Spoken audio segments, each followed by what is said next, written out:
welcome home. Let me give you guys a tour of the new place. I'm pretty happy, pretty excited about it. So this is the new studio. I'm really happy with how it turned out. Over here, we've got my violin corner. Got all different types of violins over here, obviously. Like this one right here was the one I've recorded all my most iconic tracks on, like Red, Chesick, all this stuff. It's just this little red violin. And then over here is my new baby. This is the one I record everything on now. 18th century Italian. It's like they're just the best type of violin you could ever want. It is a violinist violin. You know what I'm saying? So I'm real happy with that. I'd be happy to do like a full violin breakdown on like all these violins and what they can do, but you guys will have to subscribe and like the video and comment what you guys want me to do in the next one, because I'd love to do some more of these, of just kind of behind the scenes, me chilling. I'm not going to try too hard in these. I don't really even have these scripted. I'm just kind of telling you about what I like. Next to, of course, the violin corner, we have my desktop and everything. And right now I have a session up in Pro Tools. This is one of my newer songs I'm going to be working on here after I get done with this video, but, you know, the setup itself is pretty simple. I've got an Apollo Twin. That's what I use for, like, music and stuff. What some of you guys might not know is that I'm actually an sound engineer, so I know all the gear, all the different stuff. But my personal favorites are, I really like the Apollo Twin for like audio interface and things like that. It just has some really crisp, clean audio. And then for preamps, I like the Nuva 511. That's what this is. And then I have a Cush EQ and compressor for hardware. And like tons of different plugins. I could talk about software and hardware all day as well. Again, another video idea. So let me know what you guys would like to see. This project is just kind of a for fun thing. So I'll play you guys a little bit of it right now.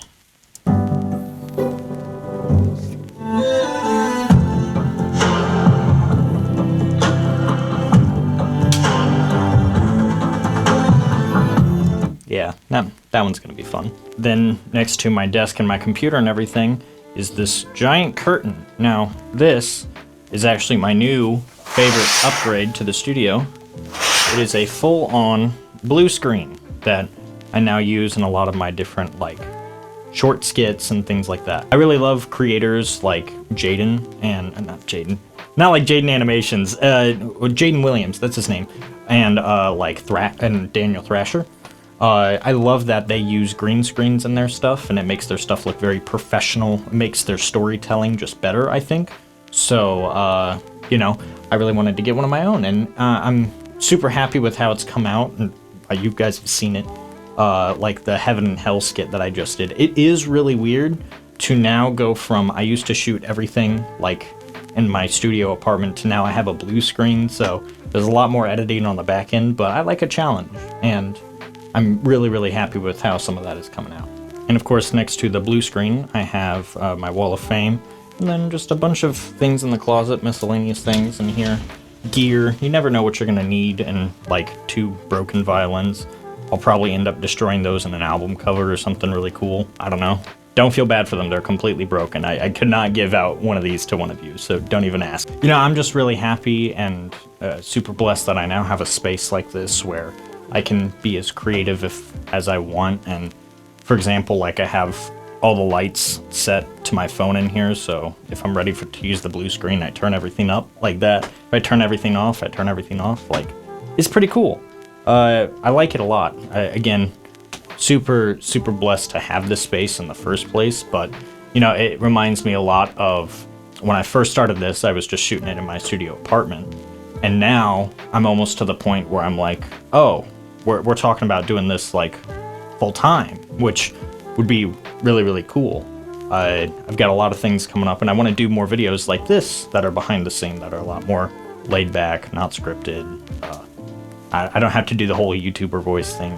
I want to do like more chill and low key stuff like this, and I think that's really important now, especially on like YouTube's ecosystem, because so many people are doing like so much AI generated videos, and everyone's setup is so professional and so clean It's like when I want to do something that's laid back where I'm just like talking at the camera, I want it to be chill. You know what I mean?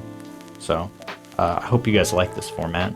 Let me know, of course, of different topics in the future. Sometimes I wish that I could go back in time to when I didn't have all these like eyes. I know like 150,000 subs isn't a ton. I'm more of a medium-sized channel, but you know, it does like weigh on you of like, am I disappointing someone or doing something like that?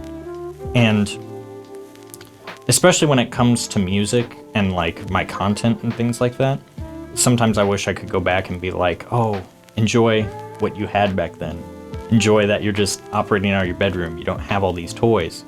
But, you know, the grass is always greener on the other side, whether it be in the future or in the past. But all we can deal right now is with the present. And looking back at those older videos and stuff and like looking around this room reminds me of why I started the channel in the first place. Of I just wanted to get other people into violin, you know.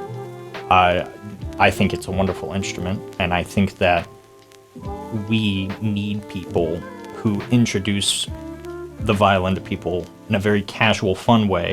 And if they want to do classical music, then great, go do classical music. If they want to do like fiddle music, great, go do that. If you just want to be more casual and fun and play my songs, like cool. I don't think anyone really cares as long as you're having fun doing what you enjoy and making actual music.